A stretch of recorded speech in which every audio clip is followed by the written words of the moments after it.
사랑해 주님 고맙고 감사합니다. 일주일 동안도 사랑해 주님 날에 내 품어주셨다가 이렇게 주님의 날을 기억하여 주님 앞에 모든 영광을 돌려드리게 하심을 감사함을 드립니다. 오늘은 추수감사주일로서 정말 진정한 주님의 감사로 모든 자연이 주님께서 주신 것을 감사하는 귀한 시간들이 주님 되게 하여 주시옵소서. 모든 만물이 무르익어 가는데, 모든 곡식은 무르익어 가는데 저희들의 영혼들은 주님 이렇게 익어가지 못하고 있는 가운데 있습니다. 사랑해 주님, 아직도 주님을 알지 못하고 죽어가는 그 영혼들 주님 많이 있습니다. 먼저 믿는 저희들이 깨닫고 주님을 더욱더 깊이 사랑하며 그들에게 주님을 깊이 전하는 저희들 되게 하여 주시옵소서. 모든 만물을 바라보면서 사랑의 주님을 깨닫게 하여 주옵시고 항상 감사가 넘치는 계절이 주님 되게 하여 주시옵소서.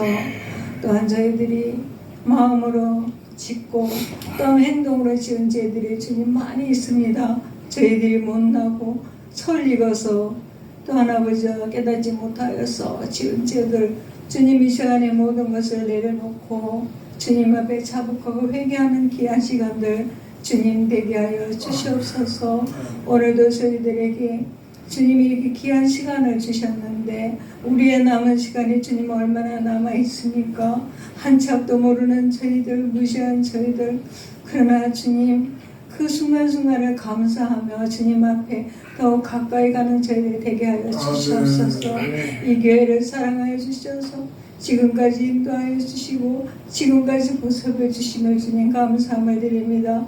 사랑하는 목사님, 많은 아버지의 영혼들을 주님 앞에 인도하고 많은 말씀을 전하였습니다. 그들이 어디 있든지 간에 그 말씀을 기억하며 주님을 떠나지 않는 영혼들이 주님 되게 하여 주시옵소서. 현실을 바라보며 숫자를 바라보는 저희들 주님 되지 않게 하여 주시옵소서. 어디를 가서 있든지 주님을 기억하며 주님의 그 영혼들을 바라보며 주님 더욱더 그 말씀을 기억하며 또 전도하는 그 영혼들이 주님 되게 하여 주시옵소서. 사랑의 주님, 오늘은 성찬을 맞이합니다. 주님의 살과 피를 저희들이 접합니다.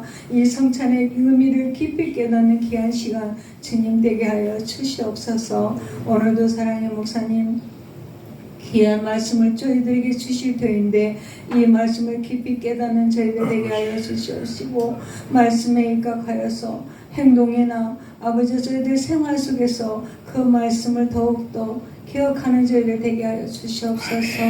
오늘도 악한 세력이 엄습하지 못하도록 주님 함께하여 주시줄 믿으며 예수님의 이름으로 기도하였습니다. 아멘. 다 같이 일어나서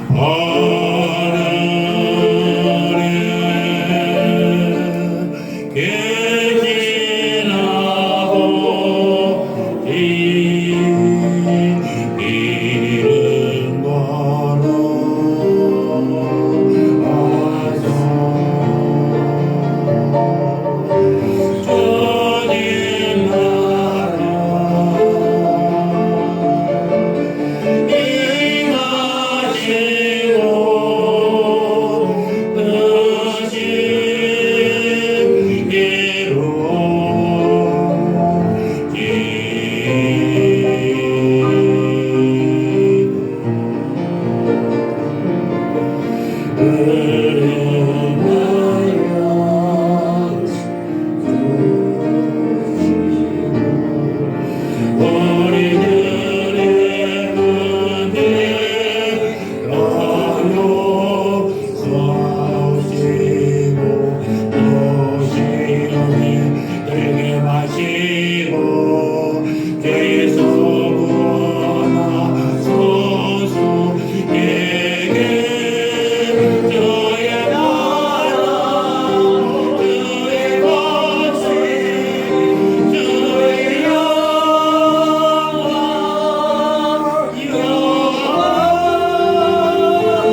기도하겠습니다. 거룩하신 하나님 우리 아버지여, 오늘 거룩한 주일에 저희들을 주님 전에 불러 모아서 예배에 계시며 추수감사의 예배로 드리게 하시니 참으로 감사합니다. 이 시간 주님께서 저희에게 베풀어 주시는 은혜와 축복에 감사하면서 빈손으로 나오지 아니하고 소중한 물질을 바치게 하신 것도 감사합니다. 주님께서 이 예물을 기뻐 받아 주시옵시고 연락하여 주시옵소서. 이 시간 예물을 바칠 때 저희들의 몸과 마음도 바치오니 크신 축복 내려 주시옵소서. 각자의 처지와 형편에 따라 추수감사의 예물과 함께 10의 1조 주저금을 드렸사오니 바친 손길 위에 축복하셔서 저들의 가정과 사업이 날로 번창할 수 있도록 하여 주시옵시고 이 모든 것들 주님 나라의 영광을 위해서 쓰여지게 하옵소서. 하나님 아버지, 저희들이 세상에서 살아갈 때 물질의 도회가 되지 않게 하시고 온전히 주님을 섬기며 살게 하여 주시옵소서. 예배의 남은 순서도 주님께 맡깁니다. 이 모든 말씀 거룩하신 예수님의 이름으로 기도합니다. 아멘.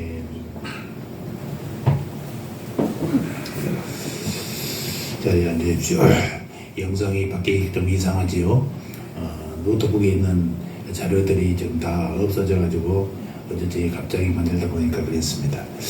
그래도 좀 여기 익숙하면 좀 괜찮아질 겁니다. 다음 주에는 꼭 다시 복원하도록 제가 노력해 보도록 하겠습니다. 오늘도 이렇게 여러분 건강한 모습을 뵙기 감사하고 우리 동문교회 이유식 목사님 가족들이 오셔서 함께 예배드리는 걸 감사합니다. 진심으로 감사할 때입니다. 우리 환영의 박수를 한번 드려드립시다. 감사합니다. 주나? 주아지? 교수님 딸이 주나고 나는 주아가 갈수록 엄마를 닮아가. 예뻐져. 감사합니다. 전도용부가 달력이 뒤에 와 있는데요. 이제 달력도 필요한 만큼 가져가서 사용하시기 바랍니다. 달력 저거 나오면 쓸 데가 없어요. 항상 몇 권씩은 몇 장씩을 버리는데 예전에 우리 학교 다닐 때는 새학기에 책 사면 저 책 표지하는 데는 좋았습니다만 요즘에는 저걸로 하는 데가 없습니다. 아무 자기도 쓸모가 없어요. 이거 많이 갖고 와서 여러분 많이 걸어놓으시고 전도와에서 사용하시고 그렇게 해서 활용하시기 바랍니다. 오늘 추수감사절인데요. 정말 한 해 동안 인도해주신 주님께 감사의 예물을 준비해 우리가 드렸습니다. 늘 감사하고 정말 늘 지난주도 얘기했지만 추수감사절 때문에 제가 하나님께 너무나도 죄송해요. 제가 지금 세대 드려본 지가 꽤 오래됐단 말이에요. 우리 교회가 새로운 성도들을 하나님께 이렇게 결실을 내놓았는데 그러지 못하고 있어서 늘 죄송스럽습니다. 저희들이 처음부터 뭐 과일들을 안 했습니다만 하나님의 과일이 없어서 과일을 받으시기를 원하시겠어요? 정말 원하시는 것은 우리 영혼의 구원 아니겠습니까? 이 마천동의 세고 센 불신자들 이들을 그걸 복음을 전하지 못한다는 것은 우리가 참 하나님 앞에 부끄러운 일입니다. 우리가 늘 입에 달고 살아야 돼. 그들이 교회에 오고 가는 건 문제가 아니라 내 입에서 꼭 예수가 꼭 전해지기를 바랍니다. 행동에서 전해지기를 바랍니다. 특별히 말보다 더 중요한 것은 여러분의 삶을 통해서 복음이 저 사람이 안 그랬는데 교회 다니니 이렇게 변했네, 이런 것만큼 중요한 것이 없어요. 그래서 전도지 중에 제일 중요한 전도지는 내 얼굴입니다. 내 얼굴, 내 삶의 모습들이 이제 전도지예요. 그래서 내년에는 부끄러움 없이 우리 하나님께 마음껏 기쁨을 드리는 추수감사 예배를 드릴 수 있도록 우리가 다들 한번 기도하면서 노력해 보도록 하겠습니다. 교회 홈페이지에 예배 영상이 실시간으로 했다가 요즘 그쪽 회사에서 좀 그렇게 실시간 방송을 못 해주고 녹화하게 만들어서 좀 불편합니다만 그래도 녹화 방송을 보고 있는 몇 사람이 계십니다. 서울에도 가까이 한 명 있고 강릉에서도 보고 있는 것 같고 부산에 계신 분이 서울로 올라오셨는데 그분도 모르는 것 같아요. 그분은 교회를 나올 수가 없는 일요일날 주일날 일을 하니까 못 나오는데 그 일이 빨리 정상되고 새로운 직장을 통해서 교회에 나올 수 있도록 함께 기도해 주시기 바랍니다. 정말 교회에 열심히 하나님 믿다가 천국 못 가면 얼마나 불쌍해요. 히브리 말에 탁슈라는 말이 있어요. 탁슈가 무슨 말이냐면 과일이 열매를 달리기는 달렸는데 이게 제대로 익지 못하고 떨어져 버리는 과일들. 이게 얼마나 불쌍해요. 우리가 이런 탁슈가 돼서는 안 돼. 열심히 교회를 다녔는데, 교회를 다닐 것 같았는데, 마지막 때에 하나님 앞에 가지 못한다면, 이거 익지 못하고 떨어져 버리는 과일하고 똑같은 것입니다. 여러분 절대 탁슈가 되지 마시기 바랍니다. 예배 후에도 우리 맛있는 식사하면서 사랑의 교제를 나누겠습니다. 오늘 말씀은 사도행전 11장 19절에서 31절입니다. 좀 긴 것 같지만 전체 내용이 읽어봐야 내용을 알 수 있어서 우리 함께 저와 여러분이 교도하시겠습니다. 사도행전 11장 9절 19절부터 그때 스데반의 일로 일어난 환란으로 말미암아 흩어진 자들이 베니게와 구브로와 안디옥까지 이르러 유대인에게만 말씀을 전하는데 그 중에 그루와 구레네 그 사람이 안디옥에 이르러 헬라인에게도 말하여 주 예수를 전하니 주 예수니 그들과 함께 하심에 수많은 사람들이 믿고 주께 돌아오더라. 예루살렘 교회가 이 사람들의 소문을 듣고 바나바를 안디옥까지 보내니 그가 이르러 하나님의 은혜를 보고 기뻐하여 모든 사람에게 굳건한 마음으로 주와 함께 머물러 있으라 권하니 바나바는 착한 사람이요 성령과 믿음이 충만한 사람이라 이에 큰 무리가 주께 더하여지더라. 바나바가 사울을 찾으러 다소에 가서 만남에 안디옥에 데리고 와서 둘이 교회에 1년간 모여 있어 큰 무리를 가르쳤고 제자들이 안디옥에서 비로소 그리스도인이라 일컬음을 받게 되었더라. 만남에 안디옥에 데리고 와서 그들이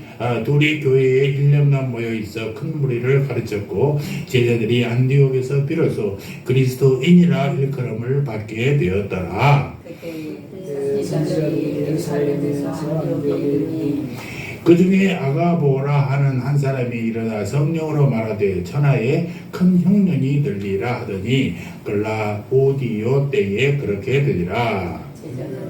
각각 그 임대로 이대 사람들에게 구조를 드리고 다같이 이를 실행하여 바나바와 사울의 손으로 장로들에게 보내니라. 아멘.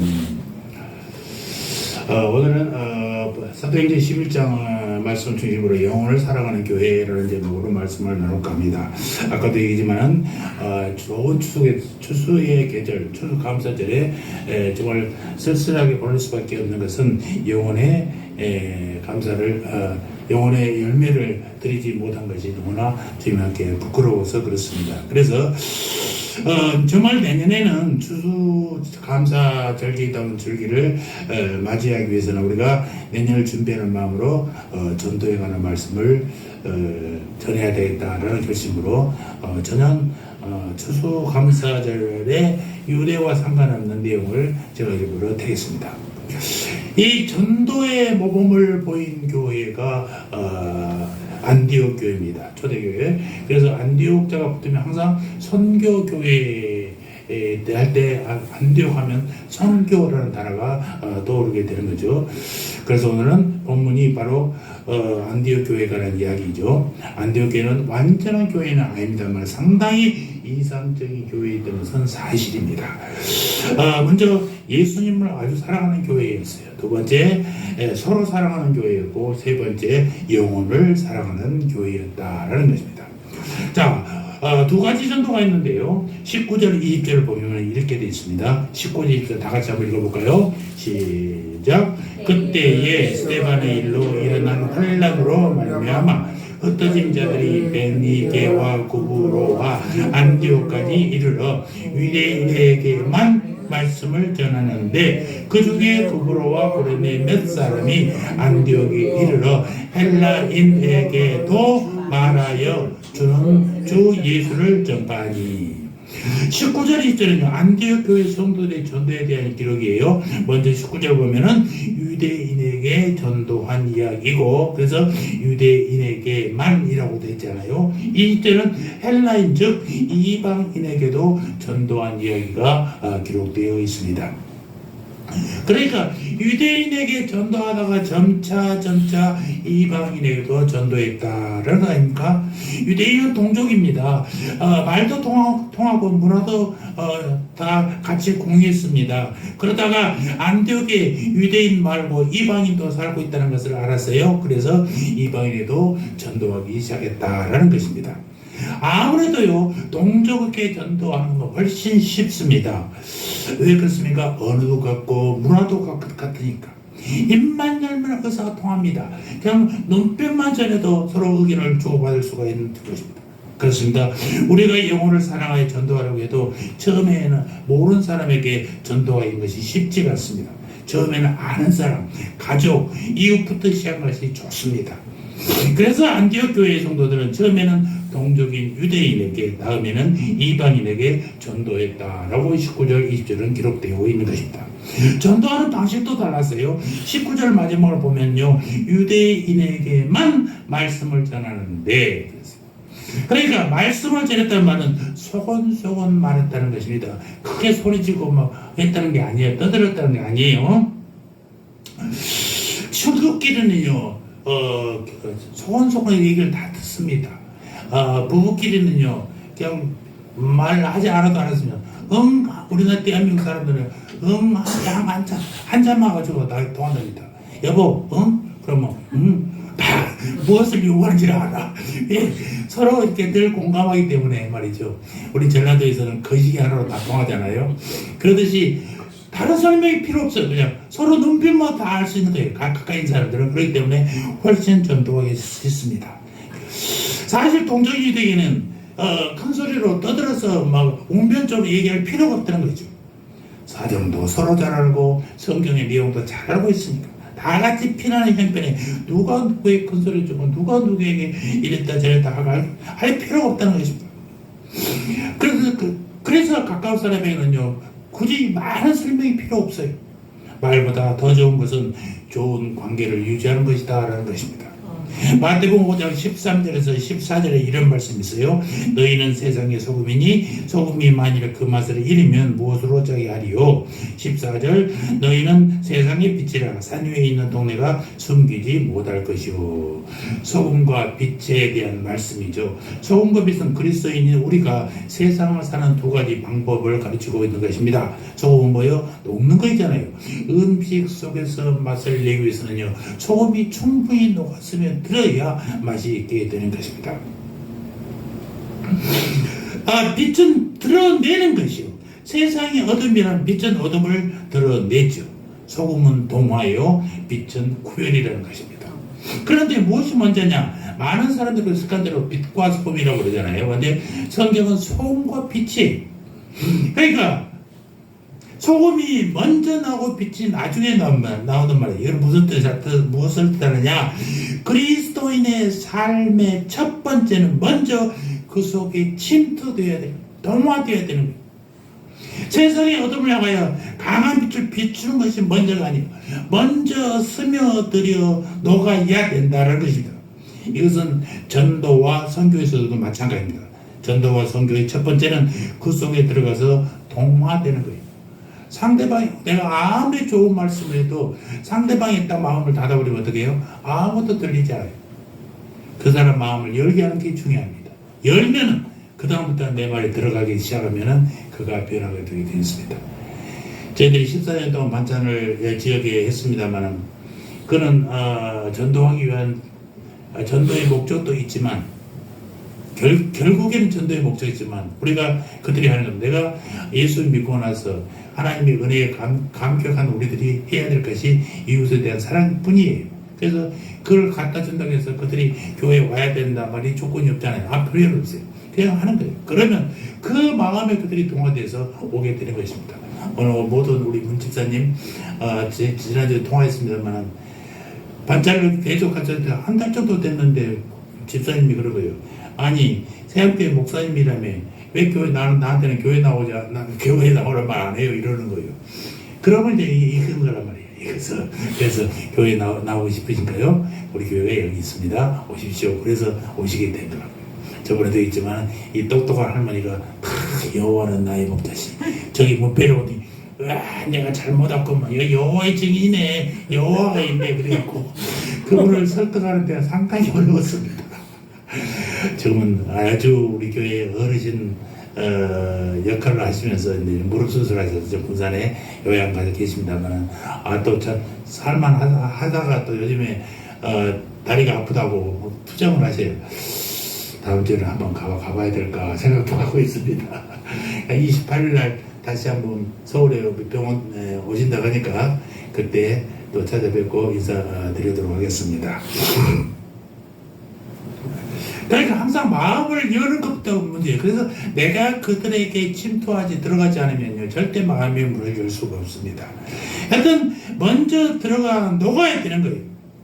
예수님도 세상의 회개를 촉구하기 전에 먼저 사람이 되셨잖아요. 예수님이 하나님으로 성자로서의 우리를 만났으면 우리가 어디 감히 예수님을 쳐다보나 했겠어요? 못했지. 그분이 이 땅에 인간으로 오셔서 우리와 함께 우리의 언어를 쓰시고 계셨기 때문에 우리가 그분과 동화될 수 있는 거 아니겠습니까? 여러분 그분이 저 높은 천국 천당에서 우리에게 명령했다면요 우리가 그분을 어떻게 보겠어요? 그분이 어떻게 우리를 대신해서 십자가에 돌아가실 수 있겠어요? 정말로 감사하죠. 주님의 은혜를 생각하면요 정말 눈물이 저절로 흐를 정도로 감사밖에 나오지가 않습니다.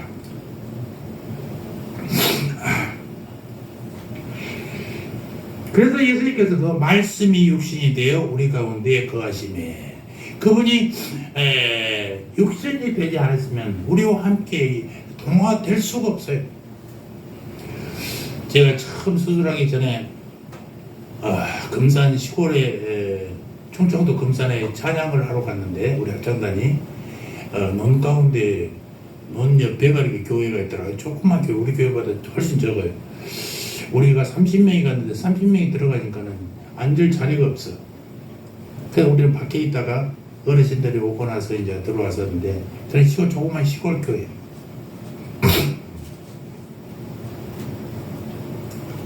근데 어떤 밀짚 모자를 쓰고 다리는 바지를 걷어들고 완전 촌놈 농부들 모양으로 오고 터벅터벅 오시면 어서 오십시오 하고 소리 지르는 거예요. 젊은 친구가. 누구십니까? 여기 담임 목사입니다. 담임 목사가 넥타이 메고 폼 잡으면요 시골에서는 시골 사람들은 이용가 될 수가 없어요. 그러니까 장화 신고 또 농부들 똑같이 우리가 온다는 소식을 듣고도 못 입는 게 급하니까 못 입다가 우리가 도착했다는 소리를 듣고 뛰어오는 거예요. 그 모습을 보면서 참 목사님답다라는 생각을 했어요. 나는 목사니까 하얀 와이셔츠에 넥타이나 메고 앉아있었더라면 어르신과 함께 동화될 수 있겠어요? 전혀 동화될 수 없습니다. 여러분도 하여튼 직위나 나이나 다 무시하시고 하여튼 하나님을 전하는 데는 아무 거리낌 없이 하나님을 전하는 여러분들 되시기 바랍니다. 그래서 세상 주위 사람들은 좋은 사람이 되는 게 좋게 우리 장로님만 보면 너그러운 것 같아. 이런 것이 막 동네에서 자자하셔야 돼. 그런 소리 많이 들으시죠? 장로님은 들으십니다. 여러분들이 들으시는 거예요. 여러분들이. 그러셔서 꼭 당신을 보면 꼭 교회 다니는 사람 같네요. 이런 소리가 들려야 된다니까요. 이런 소리 평소에 못 들으면요 여러분 삶을 잘 돌아봐야 돼. 나는 어떻게 하면 예수 믿는 사람이라고 보이지가 않을까 한번 고민해 보셔야 된다니까요. 말 안 하더라도 딱 저 사람 행동을 한마디만 보더라도 저 양반은 교회 다니는 것 같다라는 얘기를 들을 수 있는 그런 우리 그리스도인들이 되어야 되지 않겠느냐라는 것입니다. 그래서 좋은 사람 되는 것은 하나님의 사람, 오늘 성경의 본문에 나오듯이 그리스도인들이라는 말입니다. 저번에도 얘기한 그리스도인은 원래 좋은 이름이 아니에요. 예수 믿지 않는 사람들이 예수쟁이들이라고 손가락질하는 게 그리스도인이랬단 말입니다. 근데 그리스도인이 얼마나 좋아요? 나는 크리스천보다 그리스도인을 훨씬 더 좋게 생각하고 있거든. 좋은 이미지로 생각한단 말입니다. 똑같은 뜻이지만 그리스도인 얼마나 좋아요. 여러분도 그리스도인 꼭 되시기 바랍니다. 그래서 좋은 관계가 우선이 사랑해주고 관심 가져주는 것이 먼저란 말입니다. 좋은 사람이 되려면 그 사람을 사랑해야 돼. 관심을 가져줘야 된단 말입니다. 칭찬과 격려는 관계를 좋게 하는 가장 좋은 방법이에요. 동네에서 이들 만나면 자주 인사해야 합니다.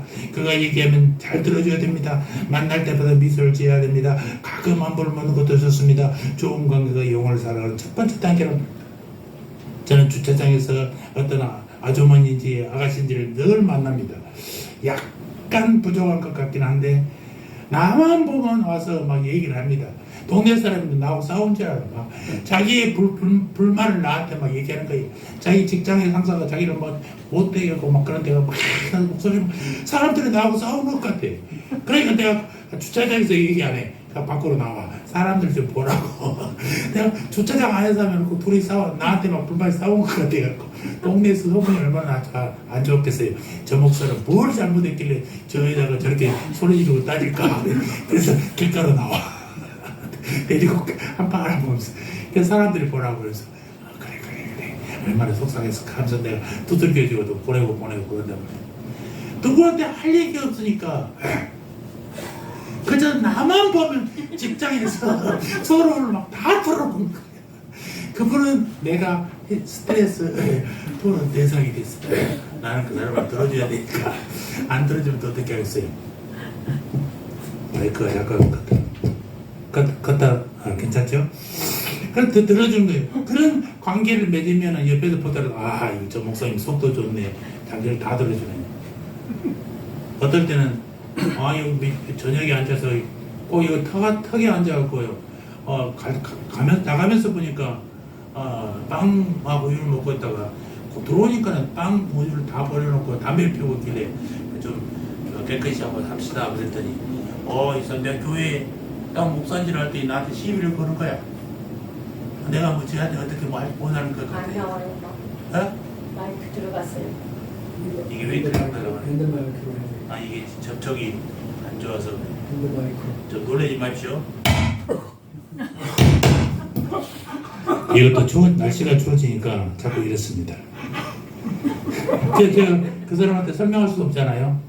구차한 얘기하면 안 되니까 그래서 일일이 전화해서 경찰을 불러서 빨리 데려가시라고. 맨마다하게 목사야. 내가 지 힘으로 하면 지를 못 이기냐. 내 덩치로도 지금 겁먹지. 그런데도 이놈이 한잔하고 나니까 그러더라고. 그래서 하여튼 부드럽게 문제를 해결해야 동네에서 다른 사람이 볼 때도 문제가 쉽게 진행됩니다. 그런데 전도할 때 말이 필요 없다는 게 아니에요. 2절에 나오는 이방인들에게는 말로 전도했다고 그러잖아요. 2절 뒷부분에 보니까 헬라인에게 더 말하여 주 예수를 전파하니 라고 있습니다. 동족인 유대인들에게는 말씀을 드렸어요. 긴 말보다 사랑의 관계가 훨씬 더 중요했습니다. 이심전심으로 통하기 때문에. 그러나 헬라인은 달랐어요. 그들은 유대인과 문화도 다르고 언어도 다르고 그들은 성경도 몰라요. 그래서 말로 설명해야 됩니다. 이것이 전파했다라는 뜻이에요. 전파했다는 말은 말로 설명했다는 것이에요. 전도의 말도 필요하다는 것입니다. 그런데 우리가 말로 할 때 상대방이 안 듣는 말이 있다는 것을 알아야 돼요. 크게 4가지 말이에요. 어떤 거냐? 지루한 말, 안 듣습니다. 장황항에서 설교하듯이 하면요. 우리가 긴 말 많이 하면 뭐라고 돼요? 또 설교하네 이러잖아요. 여러분, 목사들이 설교가 좋은 얘기인 줄 알아요, 사실은. 그런데 이게 지루하다, 귀찮다 이거예요. 절대로 길게 하지 마십시오. 짧게. 길어야 3분. 제가 존경하는 비종리 목사님은 대표 기도를 하면 30분을 해야 된대요. 오늘 저렇게 권사님 몇 분 하셨어요? 한 2분 하셨어요? 할 게 없어서. 할 게 없어서. 그분이 30분 하라는 얘기는 27분은 집에서 기도하고 여기서는 3분만 하란 말이에요. 여기서 혼자 30분 해버리면 예배 끝나버리지. 그러니까 준비하고 여기서는 딱 요약해서 33분을 준비하라 그런 말씀을 하신 것입니다. 예수님의 언어를 연구한 학자가요. 예수님 언어에 몇 가지 특징이 있다요. 예수님 말씀을 짧았대요. 그 다음에 부드러운 톤으로 말했대요. 그다음 세 번째 침묵과 영혼의 언어를 사용했다는 것입니다. 네 번째 듣는 사람에게 익숙한 이야기. 주위에 늘 있던 얘기, 내가 봤던 얘기들을 하는 것입니다. 그래야 이해가 좋잖아요. 우리가 믿음의 사람들을 처음에 오면은요, 뭐 영원 구원, 전도, 할렐루야, 축복 이런 단어 쓰면요, 나는 익숙하지만 그들은 아주 낯서요. 그래서 가능하면 쉬운 얘기로 풀어서 얘기해 주면 좋습니다.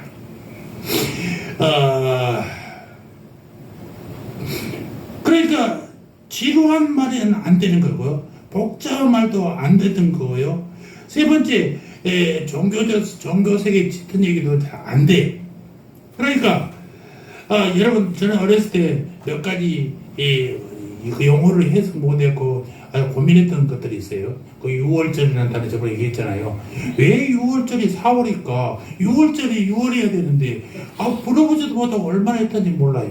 또 한 가지 뭐냐? 예수님이 죄와 사망에서 우리를 구속하셨다는데 왜 우리를 구속해요? 구속은 경찰들이 탁 잡아다가 집어넣은 것이 구속이었잖아요. 그 단어만 생각하니까 왜 예수님이 우리를 구속했을까? 나는 구속당한 것도 아닌데 나 그것 때문에 중학교 때 아주 고민이 많았다니까. 물어볼 수가 없어. 학교에서는 공부 좀 하고 그래도 성적이 전교 10등 안에 들은 사람인데 이거 물어보면 무슨 창피해요. 그것도 몰라? 이럴까 봐서 말도 못하고 말이죠. 얼마나 했다는지 몰라요. 그런데 감옥에 가는 구속이 아니라 구속이 돈 주고 우리를 샀다라는 얘기 뜻이잖아요. 이걸 몰랐어. 그러니까 그런 오해를 거예요. 그러니까 구속이라는 단어보다 예수님이 우리를 값을 주고 주에서 사셨다라고 되는 거예요. 거듭났다는 것도요. 거듭나는 말을 믿지 않는 사람 잘 몰라. 새로 태어났다. 칭의라는 것도 의롭게 하셨다. 대속은 대신 죽으셨다. 예정이란 말도 미리 정하셨다라는 걸 좀 풀어서 쉽게 얘기하라 이거죠. 그래야 듣는 사람들이 편하게 들어요. 내가 유식하다고 내가 신앙생활을 많이 했다고 전문용어를 막 쓰면요 되는 게 아니에요. 그러나 제일 안 듣는 말이 있어요. 그 무슨 말입니까? 자기 자랑. 저는 간증을 잘 안 씁니다. 딱 한 번 우리 동기들 앞에서 동기들이 이제 서로 이제 신앙 간증들을 나누면서 했어요. 그 간증은 원래 자기가 처음 느꼈을 때 한 번 하는 것이 진짜 간증이고 두 번째부터는 간증이 안 된다니까요. 왜냐면 이 대목은 사람들이 반응이 좋잖아요. 막 부풀려 더 극적으로. 그래서 막 듣는 사람들이 와막 감동하더라고. 이런 벌써 그걸 간증이라고 할 수가 없어요. 꾸미는 말이 되어버려요. 그러니까 간증하러 돌아다니는 사람들, 똑같은 내용 막 돌아다니는 사람들은 이건 완전히 그것 가지고 장사하는 사람들은 똑같아요. 그러니까 처음에 내가 경험했던 것을 고백하는 것이 간증이 돼야지 거기다 살을 붙이고 내 자랑이 섞이면 안 되는 것입니다. 고구마 전도 그 양반이 집사였잖아요. 그러니까 근데 목사가 됐더라고. 목사가 돼야 되는데 설교가 필요하대. 아니 간증자는 간증만 하면 되지 설교를 하면 안 되잖아요. 그러니까 그런 문제가 생기는 것입니다. 그래서 담백하게 자기의 신앙의 고백을 하는 것은 간증이 될 수 있지만 거기에 자랑이 들어가고 극적인 효과를 해서 부풀리고 그러면요 이거는 교육의 효과밖에 없는 것이 이건 간증이라 할 수가 없는 것이. 그러니까 자기 자랑에 빠지기 시작하면요 그래 니 잘났다고 안 들어버린단 말입니다. 절대로 자기 자랑 하지 마십니다. 옛날에 내가 어떻다 이런 거요 다 필요 없는 얘기예요. 옛날에 어떻다는 것은 지금이 옛날보다 못하다는 얘기잖아요. 우리 옛날에 교회 다니는 권사님 자기는 집에 가면은 늘 하나님을 모신대. 그래서 얼마나 경건하신 분인가 하고 집을 한번 간 적이 있었는데 제사 그 상을 차려놨더라고. 그 상무의 상에다 십자가를 걸어놓고 예수님 상을 걸어놓고 그러니까 절에 있는 부처 상 대신 십자가만 달아놓고 똑같아. 그래서 나갈 때도 다녀오겠습니다. 저라고 와서도 다녀왔을 그런 안정하겠더라고. 그런 게 하나님 잘못해서 예수님 모시는 게 아니에요. 여러분 예수님이 형상이나 모시는 게 아니잖아요. 내 마음에 계신 예수님이 늘 인지하고 있느냐 안 하느냐가 중요한 것이지 그런 것이 중요한 게 아니란 말이다. 아무리 형상도 새기지 말하겠는데 그 집에다가 상을 차려놓고 그러고 있는 것이 그것이 무슨 놈 예수 믿는 사람이요. 그 아무 사람도 없는 사람입니다.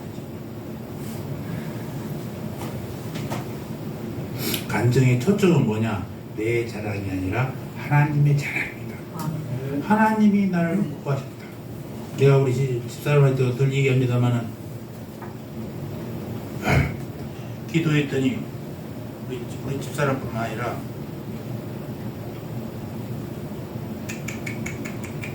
또 한 번 놀라시기 바랍니다.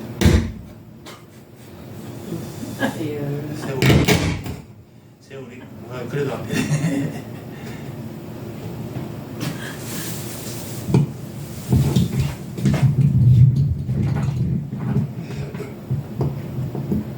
이거 들립니까? 괜찮습니까?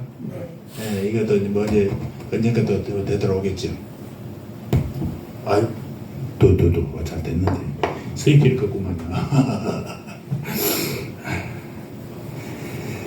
늘 우리 성도들한테 얘기합니다. 내가 기도했더니 뭐가 이루어졌다. 이런 말씀을 하면 그건 내 자랑이에요. 내 기도가 위력이 있다. 내가 신실해서 하나님 들어야다. 이런 얘기가 안 된단 말이에요. 나 같은 사람의 기도도 하나님이 들어주셨다 라고 표현하라고 늘 얘기합니다. 여러분, 내가 기도해서 뭐가 이루어진 것은 하나님을 주님으로 섬기는 게 아니라 하나님을 종으로 섬기는 거예요. 종으로 대하는 거란 말입니다. 내가 주인이야. 하나님, 너는 내가 필요한 것대로 해. 이런 거예요. 이런 표현하는 것은 정말 여러분들 위험합니다. 그건 절대로 내가 신실한 믿음의 사람이라고 자기는 잘 자랑하고 있지만 남들이 들을 때는, 특히 하나님 들을 때는 네가 뭐 해서 내가 들어준 줄 알아? 네가 기도 안 해도 내가 다 알고 있어. 그러지 하나님. 하나님의 마음이 얼마나 슬프겠어요. 그럼 절대로 내가 기도했더니 뭐가 어떻게 됐다. 이런 따위의 표현은 하지 마시기 바랍니다. 나 같은 사람의 기도도 하나님이 들어주셨어. 이런 표현이 훨씬 더 어리석지 않느냐 이것입니다. 이혜은 교수님 아시잖아요. 그분의 간증은 아주 작고 간단해요. 그분이 왜 믿었어요? 원래 무신론자였어요. 그런데 딸이 암에 걸렸어요. 또 그 손녀가 또 문제가 생겼어요. 그런데 하나님이 고쳐주셨어요. 그걸 보고요, 야, 하나님이 살아계시나 보다. 그래서 믿자. 이렇게 됐어요. 딱 간단해요. 요거 전체 이렇게. 살인자 지존파라면 어떻게 말했을까? 나는 사람을 죽였습니다. 나는 죽어야 마땅합니다. 그래서 감옥에 갔습니다. 감옥에서 죽을 날만 기다렸는데 어느 날 간수가 와서 전도했습니다. 나는 너는 믿으라고 욕설을 퍼부었습니다. 그런데 매일 와서 따뜻한 말로 예수를 전하는 것이었습니다. 나 같은 놈이 무엇이라고? 맨날 와서 똑같은 말을, 저렇게 부드럽고 따뜻한 말을 할까? 그런데 어느 날 그 양반이 간수가 얘기하는 소리에 가슴이 뜨거워졌대요. 그래서 예수 믿게 됐답니다. 이제 내가 지은 죄에 다 회개하고 내 눈을 죄값으로 바칩니다. 감사합니다. 라고 하겠어요. 그래서 안구를 기증했어요. 영광에 관리 있어고 지나가는데 그 지존파들이 있던 동네 여단 집을 봤어요. 그래서 가르치더라. 딱 두 집 있어, 두 집. 동네가 떨어져 있는데 거기서 큰 사건을 일으켰더라고요. 말씀 전하는 것도 마찬가지다. 내가 만난 예수, 그 예수를 전한 것만큼 강력한 내용은 없어요. 여러분도 예수님 꼭 만나시기 바랍니다.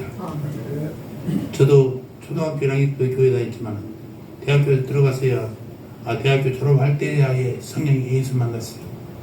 얼마나 후회했는지 몰라요. 그러니까 소위 때 비옥교에서 살던 그 친구가 내 방만 들어가면 채미 그 옛날에 사장사역자 알았네 나는 알았네 그 얘기를 그 찬양을 비워하고 있더라고. 43년 만에 만났는데 김정희 방위관은 항상 그 찬양이 들렸대. 예수 만나서 얼마나 기뻤는지 모릅니다. 그 기쁨을 전하는 것이 우리가 해야 될 전도의 최우선입니다. 제 친구 중에 시립대 나온 동기가 하나 있는데요. 이 친구가 변호사예요. 사법고시 합격하고 오랜 동안 변호사로 일하는 친구였는데 이 친구는 지독한 무신론자예요. 그런데 이 사람 친구 중에 가정을 버리다시피 해가지고 인생 방랑자가 된 친구였는데 그 친구가 어느 날 확 달라졌더래요. 그래서 뭐 처음 몇 달 동안 뭐 그런가 보다 했는데, 그런데 몇 달이 지나도 몇 년이 지나도 변함없더래. 그런데 그 친구가, 그 시립다는 그 무슨 변호사 친구가 그 자기 친구가 변한 걸 보고 교회에 나왔어. 그렇게 전도해도, 우리가 전도해도 안 나왔는데, 나왔어. 그래서 왜 나왔냐 하니까, 자기 친구가 변한 걸 보고 자기가 감동받아서 교회 나갔다, 교회 다닌다고. 그놈이 변한다는 것은 뭐 특별한 것이 아니고는 변할 놈이 아니래요. 그런데 이놈이 확 변하니까 이게 교회가 뭐가 있구나. 그런 궁금해서 교회 나왔다는 거예요. 우리가 매달 2번씩 만납니다. 전체가 하루치 우리 동기들이 한번 세 번째 토요일에 만나고 네 번째는 우리 이제 동기들이 만나는데, 우리 동기들 보면 항상 나오는 친구예요. 그 친구가 학교 다닐 때나 군대 있을 때 교회 다니라고 생각지 못했던 친구인데 그런 간증을 하더라고요. 삶의 변화를 보고 저 친구가 변할 정도면 뭐가 있다 라고 생각하고 교회에 나왔다는 거 아니겠습니까?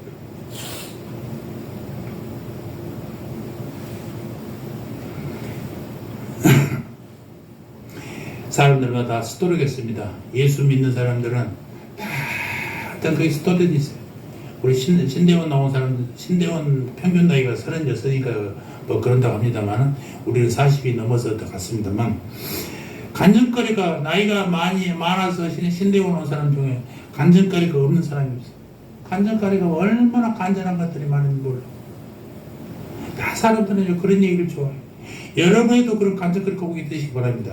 여러분이 극적으로 만난 예수님, 그 말씀을 여러분이 전하시기 바랍니다.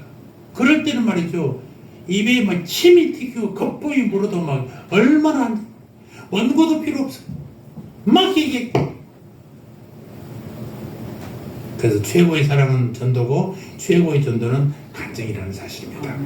그런데 안디옥 교회 교인이 영혼을 사랑하여 열심히 전도했지만 실제 영혼들의 구원받은 능력의 비결은 다른 데 있었어요.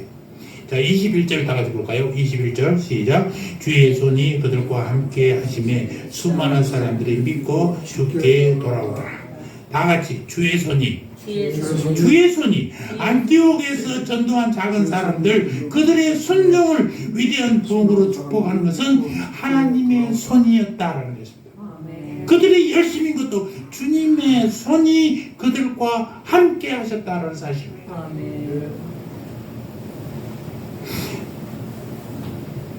주의 손이 그들과 함께 하시네. 우리의 작은 순종에 하나님의 손이 함께 해야 일이 일어난다는 것입니다. 하나님의 손이 함께하면 우리의 일들이 하나님의 일이 된단 말입니다. 관건은 우리의 순종과 하나님의 손이, 우리가 순종할 때 하나님이 우리와 함께 하시는 것입니다. 저번에도 신율적 상호주의라는 단어를 얘기했잖아요. 하나님이 100% 하시고 인간이 100%에서 하나님의 일이 100% 완성되는 거예요. 100과 100이 합쳐서 200이 되는 게 아니라 하나님이 전적으로 하셔요. 그런데 하나님은 누구를 통해서? 인간을 통해서 하시기를 원하십니다. 인간이 100%에, 그런데 누구의 손이 있어야 돼? 하나님의 도움이 없이는 안 된단 말이에요. 이게 신율주시는 상호주의예요. 기가 막힌, 이해할 수 없는, 산술적으로는 계산도 안 되는 얘기입니다. 하나님이 다 하셔.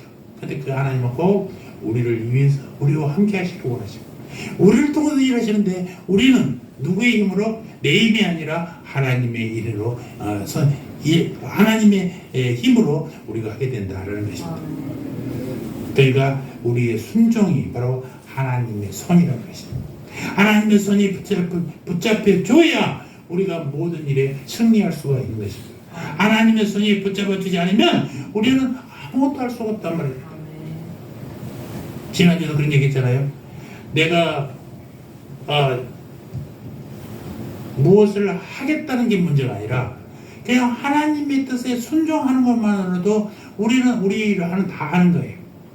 내가 이 세상에 태어나서 멋있게 교회를 크게 짓고 아름답게 막 해서 하나님 영광 받으니 그런 게 뭐지?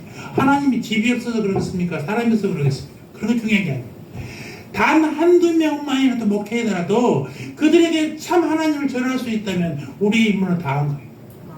그러니까 하나님 앞에서 1등 성도가 되는 것도 중요합니다만은 하나님은 그런 거 가리지 않는다니까요.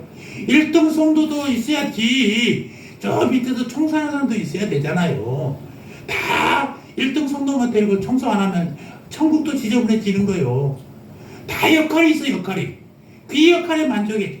이거 나는 좀 더 큰 것 해야지 하는 것은 우리들의 인간의 욕심뿐이에요. 그저 주님의 도저히 흐르는 역사에 내가 낑겨서 갈 수만 있어도 우리는 영광이란 말이에요. 아멘. 얼마나 감사해요. 이게 하나님의 은혜예요. 그 은혜를 우리 이웃들에게 전하지 않으면 안 돼.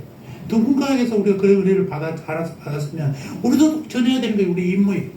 그래서 주님은 땅 끝까지, 세상 끝까지 만 백성에게 복음을 전하는 것은 우리 임무예요. 누구에게는 가리라는 게 아닙니다. 얼굴 잘생긴 사람들, 미녀들만, 공부 잘하는 사람들만, 부자들만 전하는 게 아니에요. 가난한 사람도, 없는 사람도, 무식한 사람도 다 복음을 전해서 하나님의 사람이 되면 되는 거예요. 아멘. 그래서 우리가 무슨 일을 하느냐보다 하나님이 우리 손을 붙잡아 주느냐 그렇지 않느냐의 문제가 훨씬 중요하다 말입니다. 아멘. 그래서 전도와 성경에는 무엇보다 뭐가 필요해요? 기도가 필요합니다. 골로새서 4장 3절 보면 또한 우리를 위하여 기도하되 하나님이 전도의 문을 우리에게 열어주사 그리스도의 비밀을 말하게 하시기를 구하라. 안디옥 교회가 바나바와 바울을 해외 선교사로 보낼 때도 기도했잖아요. 사도행전 13장 3절 보니까 이에 금식하며 기도하고 두 사람에게 안수하여 보내니라. 그냥 보내지 않았어요. 기도하면서 안수하고 보냈다는 거죠. 전도의 능력도 기도고 선교의 능력도 기도하는 거예요. 기도 없이 되는 것이 아무것도 없어요. 우리나라에 1866년에 와서 순교한 토마스 선교사, 그 토마스 선교사와 함께 웨일즈 지방에서 유명한 분이 한 분 계셨는데 그분이 이반 로버츠라는 분이, 이 사람이 1904년에 웨일즈 지역 보험운동을 일으켜서 1904년 한 해만도 11만 명이 예수 믿고 돌아오는 역사가 일어났답니다. 그런데 이 사람은 본래 가난한 광부였어요. 그러다 교회에 어떤 장로님이 설교하는 것을 들었답니다. 그 제목이 뭐냐? 나를 굴복하게 하소서 였대요. 그때부터 그가 기도하기 시작했어요. 주여 나를 굴복하게 하소서. 이 기도를 10년 동안 하루에 10시간씩 기도했답니다. 나를 굴복하게 해주세요. 그런데 그렇게 기도한 지 10년 어느 날 설교하고 싶었답니다. 그래서 목사님께 부탁했대요. 목사님, 저 설교하고 싶었는데 하여튼 얘기했더니 목사님이 이 젊은 광부에다가 뭐 신앙도 그런 깊어보이지도 않고 그러니까 시켜주겠습니까? 근데 자꾸 이제 요청하니까 주일날 안 되고 수요일날 잘 예배 시간을 하겠대요. 그러면서 또 이웃 교회에서 아이고 무식한 광부를 시키는 목사가 있었다고 소문날까 봐서 얼마나 초조했는지 몰랐답니다. 근데 그날 수요일날 17명이 나와서 예배 드렸대요. 그 이반 로버츠가 설교했대요. 아주 단순했어요. 우리는 생각나는 모든 죄를 하나님께 고백해야 합니다. 두 번째, 우리는 생활 속에서 좋지 않은 습관들을 모두 제거해야 됩니다. 세 번째, 우리는 성령님의 인도하심에 즉각 순종해야 됩니다. 네 번째, 우리는 예수님을 전도하기 위해서 사람들에게 나가야 합니다. 이렇게 단순한 설교를 했대요. 그런데 그 설교를 들은 목사님과 17명의 성도들이 뜨겁게 하나님을 체험했대요. 성령 체험의 역사가 일어났대요. 그 다음날 밤에도 사람들이 또 모였답니다. 그 다음날 밤에 또 모였어요. 순식간에 복이 일어나서 다른 교회까지 막 소문이 났어요. 그 후 30일 만에 37,000명이 자기의 죄를 회개하고 예수님을 영접했답니다. 웨일즈 지방에서. 광부가 자기가 만난 예수님을 간단 명료하게 전했는데 이런 얘기가 됐다. 그리고 그 5개월 후에 10만 명의 웨일즈 사람들이 하나님께 돌아왔대요. 그때 당시 신문이 이렇게 기록하고 있답니다. 이반 로버츠는 무명의 청년이었지만 어느 날 하나님의 말씀을 들을 때 순종하였다. 그는 자신이 지금의 사역에 인도된 것은 성령님의 직접적인 인도에 의한 것이라고 말했다. 한 번의 의심이나 망설임도 없이 그는 사람들에게 그가 만난 그리스도를 선포했다. 어디를 가든지 사람들을 하나님의 사랑으로 불붙였다. 왜 이런 일이 일어났을까요? 다시 21절을 보면 가봅시다. 주의 손이 그들과 함께 하시매 수많은 사람들이 믿고 주께 돌아오더라. 아멘. 무엇이? 주의 손이 그들과 함께 했다는 것입니다. 다른 비결 없어요. 주님의 손이 함께 해야 되는 것입니다. 이를 위해서 진심으로 우리가 기도해야 됩니다. 그의 일생을 보니까 부흥이 일어나기 전 그리고 부흥이 일어날 때 그는 하루에 10시간씩 기도했고 부흥이 끝난 후 말년에는 하루 10시간, 18시간씩 기도했다. 기도 외에는 이 같은 일과 나갈 수가 없어. 이러한 기적은 옛날만 일어난 게 아니에요. 교회 입구에 들어가보면요, 연예인 사진이 있잖아요. 거기에 당신이 더 행복했으면 좋겠습니다 라는 문구를 여러분들 보셨을 것입니다.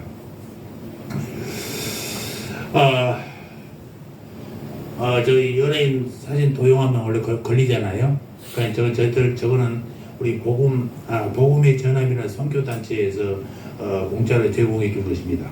그 유명한 셀럽들이 자기들이 무료로 모델이 돼가지고 전도해 줍니다.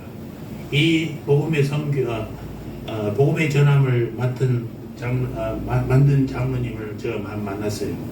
근데 이 양반이 자기 재산 7억을 투자해서 다 여기다 집어넣었답니다. 물론 자기 벌어먹고 살 돈도 조금 남겨놨을까 생각하지만 미국에 유학하는 아들님도 너 저기 대학원 포기해 돌아오라고 명했대요. 그래서 다행히 그 다음 학기에 장학금을 받아서 학교를 마칠 수 있었고, 물론 복음의 전함에서 직원들에게서 생계비는 주죠. 월급은 주지만 재산 다 털어서 일을 시작합니다. 이 복음의 전함이라는 것은 어떤 교회를 특정하지 않습니다. 모든 사람이 함께 예수를 전하자는 것입니다. 그런데 자 교회들은 호응을 안 해요. 만약에 우리 송파에 700개 교회가 있어요. 한 300개 교회만 전부 다 당신이 더 행복했으면 좋겠습니다. 동일한 문구로 막 광고를 다 한다면 믿지 않는 사람들이 교회 저거 도대체 무슨 소린가 궁금해하지 않겠어요? 그러면 그 밑에 뭐라고 써있더라?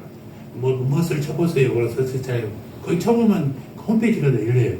그 많은 셀럽들, 그 유명한 인사들이 나는 어떻게 예수를 믿었고 그런 고백들이 나오고, 또 우리가 신앙생활 하다가 문제가 있는 것들, 심증을 꼭 해야 되냐, 사도신경을 꼭 외워야 되냐, 암기를 저 예배대에 해야 되냐, 이런 문제가 많은 것들을 다 목사님들이 답을 다 해놨어요. 그러니까 초신자들에게는 아주 중요한 그 홈페이지가 돼요. 홈페이지가. 신앙의 길라잡이가 된다고요. 우리가 비싸게 만들어놨어요. 그분이 돈이 있어서 계속 투자하는 게 아니라 큰 교회에서도 투자를 많이 하십니다. 왜? 다 교회 예수를 살리기 위함입니다.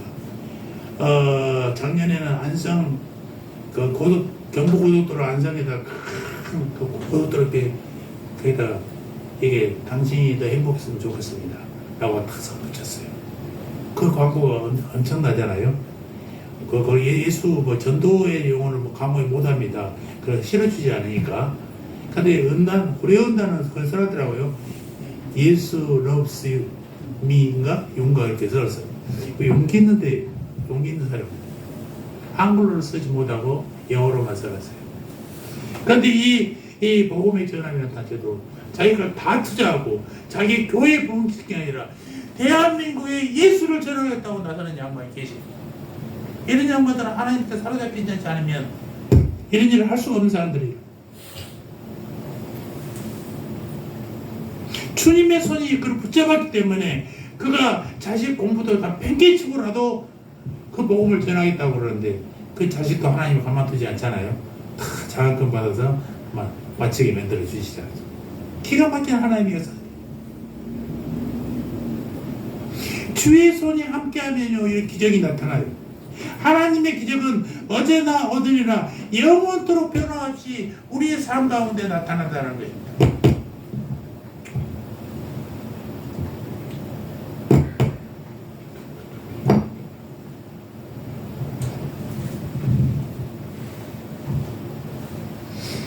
남한산성 꼭대기 세암교회로 이름을 지어놨더니 진짜 세암교회가 됐어요. 남한산성 바로 밑에 세암교회, 우리가 최고 송파에서 제일 높은 곳에 있는 교회예요. 여기서 성내증이 흐르는 세암이에요. 여기서 복음이 흘러가면 송파가 다 젖고 서울이 다 젖을 줄 믿습니다. 아멘. 하나님이 하시면 아무리 작은 교회를 할지라도 하나님께서 함께 하시면 역사가 일어날 줄 믿습니다. 나도 전도하고 여러분도 전도하고 선교한다면, 특별히 기도하고 한다면 하나님의 손이 여러분을 사용하셔서 아멘. 전도의 용사로 전도의 교회로 키워줄 줄 믿습니다. 안디옥 교회의 선교는요 다만 말로 하나님 예수님을 증거한 것만 아니었어요. 행동으로 예수님의 사랑을 전했다는 것입니다. 27절부터 보겠습니다. 27절 28절부터 다 같이 한번 봅시다. 시작. 그때의 선지자들이 예루살렘에서 안디옥에 이르니 그 중에 아가보라 하는 한 사람이 일어나 성령으로 말하되 천하에 큰 흉년이 들리라 하더니 글라우디오 때 그렇게 되리라. 글라우디오는 로마 황제입니다. AD 한 41년에서 54년까지 다스렸던 사람이에요. 역사가들은 이 시기에 전 세계적으로 기근이 들었던 시기다라고 기록하고 있더라고요. 특히 지중해 연안 국가들에게 상당히 많은 기근이 일어났던 시기였대요. 예루살렘 예유관에서 예루살렘에서 사는 많은 사람들이 고통을 당하게 됐어요. 그때 안디옥 교회가 어떻게 했냐?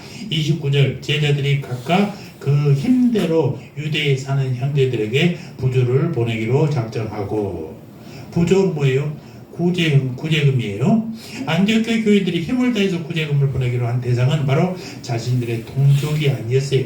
안디옥 교회들은 이방인이 중심된 교회예요. 예루살렘이 유대의 그리스도인들이 중심된 교회란 말입니다.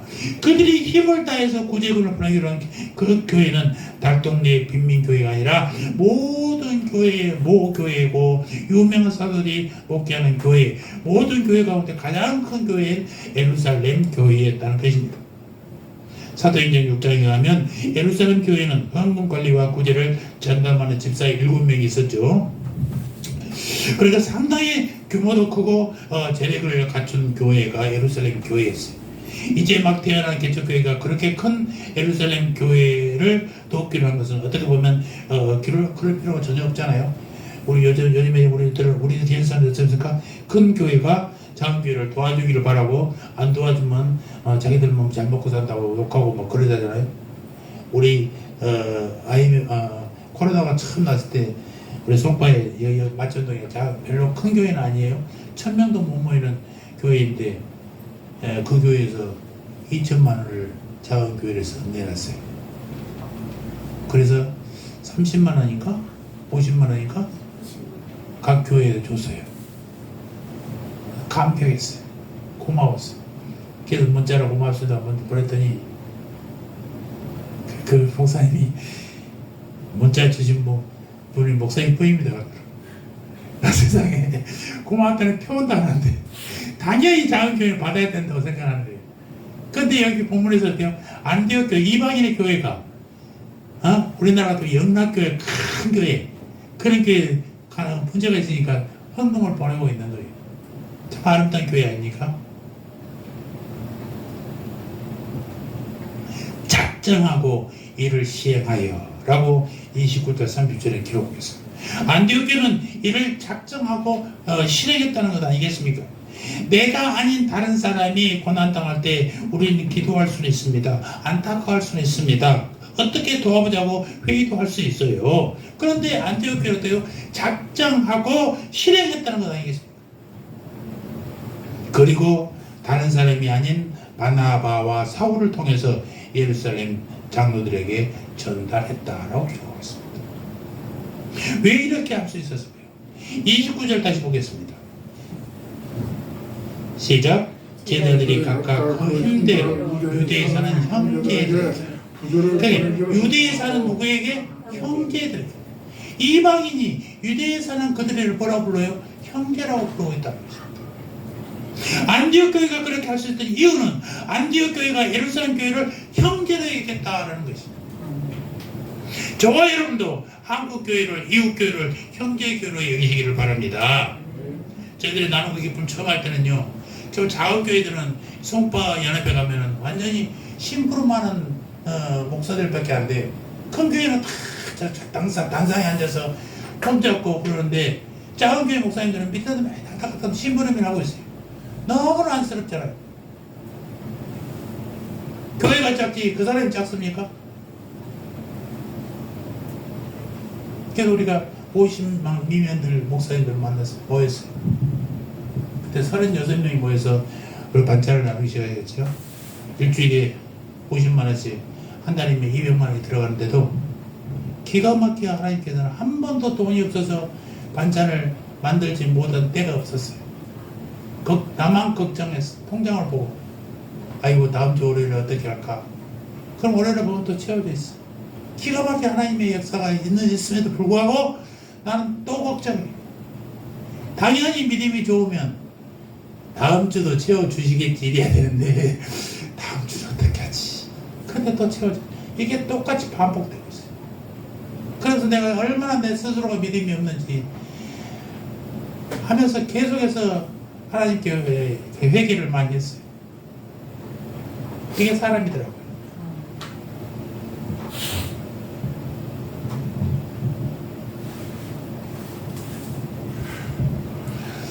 우리 교회가 추구하는 선교가 이런 것입니다. 말씀을 하나님을 알아가고 예배 때마다 성령이 만났다면 이웃에게 받은 은혜를 나누어야 된다. 그래서 것이 저희 교회의 목표였어요. 처음에 그 목표를 걸고 교회를 시작했고 지금도 그때 했던 18년 전에 달았던 현수막을 저 입구에 들어오면 안쪽 문 앞에 이쪽 밖에서 들어오면서 왼쪽 벽에 붙어있어요. 잘 안 보일 수는 있겠지만 그대로 붙여놓고 있어요. 그 세 가지예요. 말씀을 하나님 알아가는 거 우리 당연히 해야 될 일이죠. 예배 때마다 성령이 만나야 됩니다. 만나지 않고 여러분 몸만 왔다 갔다 마음 필요 없잖아요. 그때 받은 은혜를 누구하고 나눠야 돼요? 우리끼리가 아니라 예수를 모르는 사람들에게 전해야 돼요. 우리가 누군가를 통해서 예수를 받아들였듯이 우리가 그 역할을 이제 해야 된단 말입니다. 그래서 우리가 존재하는 거예요. 그냥 예수 믿고 우리끼리만 잘 먹고 잘 살자가 아니에요. 그러면 하나님이 원래 우리 세상에 놔두셨겠습니까? 지인직 데려다가 저 천국에 달아오면 말았지. 세상에 살 이유가 없잖아요.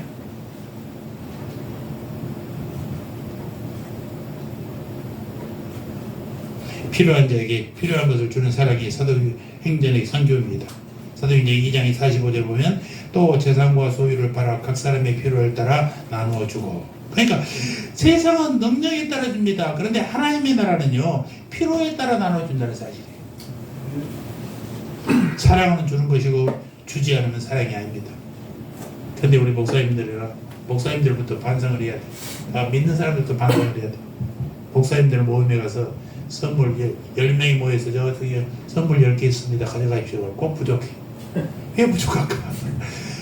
걔는 안 온 사람 걸 자기가 챙겨야 된대.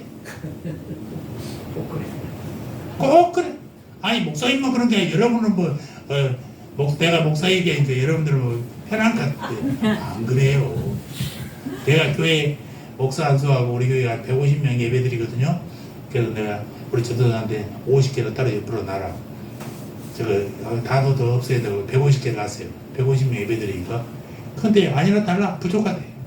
그래서 50개를 갖다 놨어. 싹 없어져 버려. 우리부터가 문제가 있잖아요. 정말 정직하게 살아야 되는데 왜 그때만 이렇게 사랑이 넘치는지 나는 알 수가 없습니다. 저는 우리 세암교회가 안디옥 교회처럼 되기를 간구하고 기도하고 있습니다. 서로 사랑하는 교회, 예수님이 중심인 교회, 그리고 영혼을 사랑하는 교회 되기를 간구합니다. 우리가 이번 추수감사절을 맞이하면서 이런 교회가 되고 이런 신앙을 갖도록 기도한다면 내년에는 반드시 하나님께 영혼 후령의 열매를 드릴 수 있는 참다운 아름다운 깊은 추수감사 예배를 드리게 될 것을 주님의 이름으로 축원합니다. 예. 감사합니다. 이어서 우리 성찬의식을 시작했습니다. 이제는 주 예수 그리스도께서 제정하시고 명령하신 성만찬의식을 거행하려야 합니다. 여러분 지금 이 성찬의 참수를 새기면서 경건한 마음과 감사하는 마음으로 이 예식에 참여하시기를 바랍니다. 찬송가 143장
사도신경으로 우리 신앙을 고백합니다. 전능하사 천지를 만드신 하나님 아버지를 내가 믿사오며 그 외아들 우리 주 예수 그리스도를 믿사오니 이는 성령으로 잉태하사 동정녀 마리아에게 나시고 본디오 빌라도에게 고난을 받사 십자가에 못 박혀 죽으시고 장사한 지 사흘 만에 죽은 자 가운데서 다시 살아나시며 하늘에 오르사 전능하신 하나님 우편에 앉아 계시다가 저리로서 산 자와 죽은 자를 심판하러 오시리라. 성령을 믿사오며 거룩한 공의와 성도가 서로 교통하는 것과 죄를 사하여 주시는 것과 몸이 다시 사는 것과 영원히 사는 것을 믿사옵나이다. 아멘.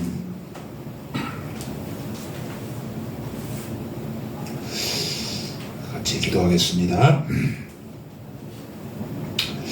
사랑의 하나님 아버지, 주님의 은총으로 인하여 우리 모두가 한 마음, 한 믿음과 한 영 안에서 살게 하여 주시오니 감사합니다. 오늘 주님의 만찬에서 떡을 떼고 잔을 마실 때에 예수 그리스도의 귀하신 몸에 연합하게 하시고 주 안에서 우리 모두가 하나님과 화목을 이루어 주님의 성품을 닮아가게 하여 주시옵소서. 하나님의 구원사에게 연합하여 교회의 공동체의 일체를 이루어 주님의 영광을 나타나게 하여 주시옵소서. 우리를 위해서 죽으시고 부활하신 우리 주 예수 그리스도의 이름으로 기도합니다. 아멘. 자, 이 예식은 주님께서 친히 지으신 제정하신 성만찬입니다. 우리 주 예수 그리스도와 그의 고난을 기념하여 그가 오실 때까지 그의 죽으심을 기억하게 하는 예식입니다.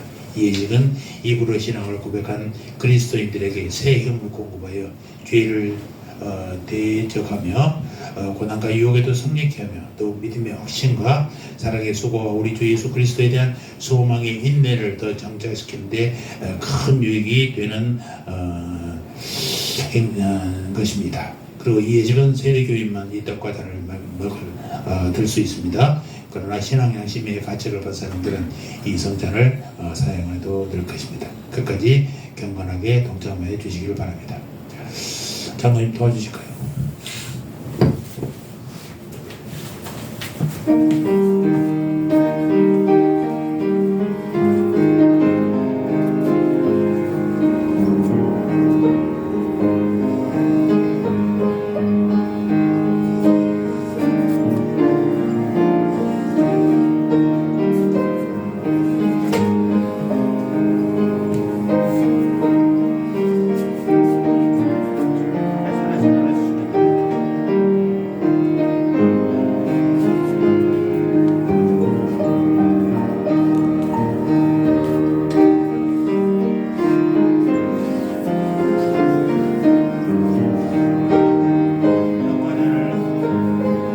떡과자를 함께 돌립니다.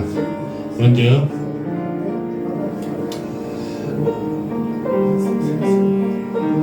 세례 받았나요? 유아 세례 받았죠? 할 수 있어요. 괜찮습니다.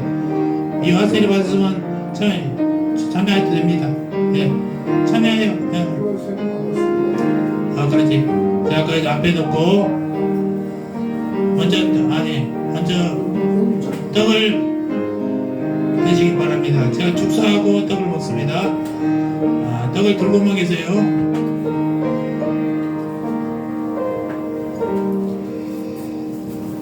예수께서 잡히시던 밤에 떡을 같이사 축사하시고 떼어 가랐을 때 이것은 너희를 위하는 내 몸이니 이것을 향하여 나를 기념하라 하셨습니다. 아니 장로님 이리 갖다 놓으세요. 네. 이리 갖다 놓으세요. 나머지 아직까지 아니 나머지 걸 다 갖다 놓으시라고. 장로님 한번 취하시고.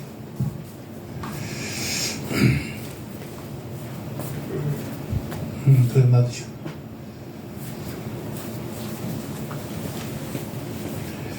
이 귀한 명령의 뜻을 알고 참여나 감사하는 마음으로 참여하시기 바랍니다. 또 분장과 분병을 같이 쓰시는데 이 잔을 식구에 잔을 가져다 주사하시고 난 후에 제자들에게 주시면서 말씀하시되 이 잔은 나의 피로 세운 새 언약이니 많은 사람의 죄사함을 위하여 흘림이라. 이것을 향하여 마실 때에마다 나를 기념하라 라고 하셨습니다. 먼저 우리 분병 기도를 하겠습니다. 할렐루야. 아버지 하나님 감사합니다. 독생자 예수 그리스도를 십자가에 죽음으로 내어주신 자비롭고 한량없으신 그 사랑을 진심으로 감사합니다. 이 시간 하나님께 영광을 온전히 돌려드립니다. 이제 우리는 이 주님이 세우신 뜻에 따라 주의 몸을 기념하는 떡을 나누고자 합니다. 우리의 회개한 죄를 용서하신 은총을 믿사옵고 각자가 이 떡을 겸손히 받겠사오니 친히 임재하여 주시어서 복을 내려 주시옵소서. 이 예식에 동참한 자에게와 떡을 받는 자에게 신령한 영상의 떡을 먹고 주님과 더불어 하나 되는 새 생명을 허락하여 주시옵소서. 감사합니다. 예수님의 이름으로 기도합니다. 아멘. 떡을 먹겠습니다.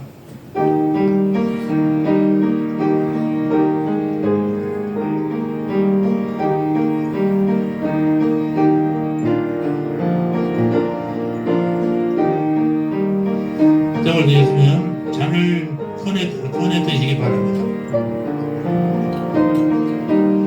제가 축사하겠습니다. 예수 그리스도를 십자가에 피 흘려 죽음으로 내어주신 하나님 아버지의 그 크신 사랑을 감사드립니다.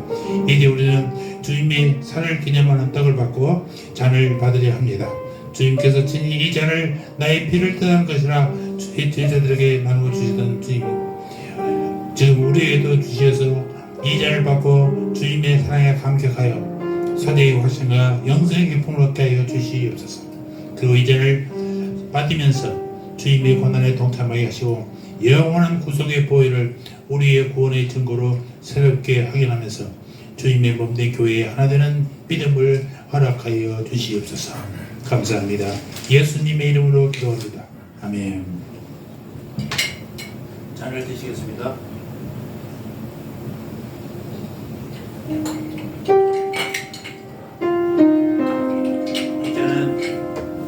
이제는 의자 복도 쪽으로만 다 내려놓으시고, 잠깐만요.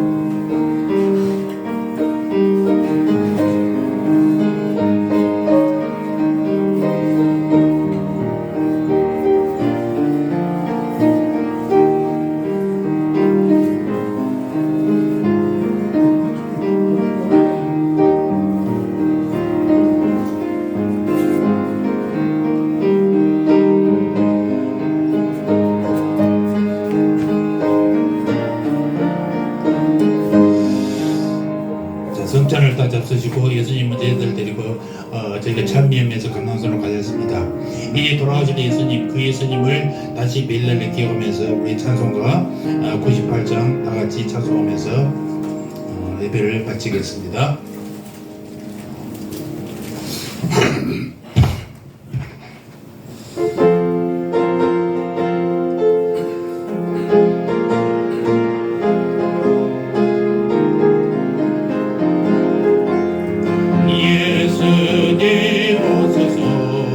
임마누엘 우리 주 이곳에 오셔서 기도 들어주소서.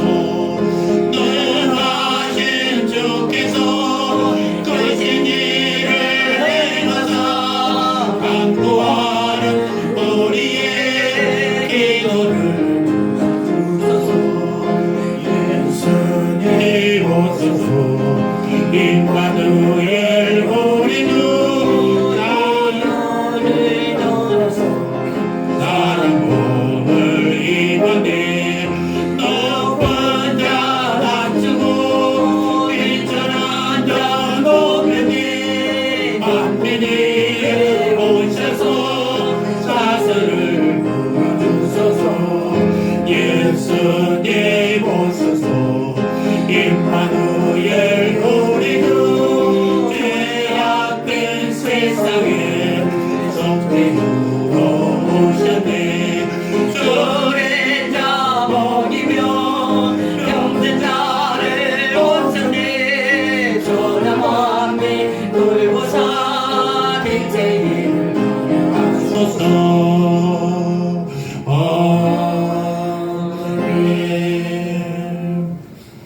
이제는 우리가 우리를 구원하신 우리 구주 예수 그리스도의 은혜와 하나님 우리 아버지의 사랑과 성령 하나님의 내주 역사 인도 교통하심이 추수 감사절을 맞이하여 만물을 주신 주님께 감사하며 내년에는 구례의 열정으로 새 생명을 주님께 드리기를 다짐하는 고개 숙인 주님의 백성들 머리 위에 저들의 가정과 자녀와 삶의 터전 위에 주님이 사랑하는 새함교회 위에 이제로부터 영원 무궁토록 함께 있을지어다.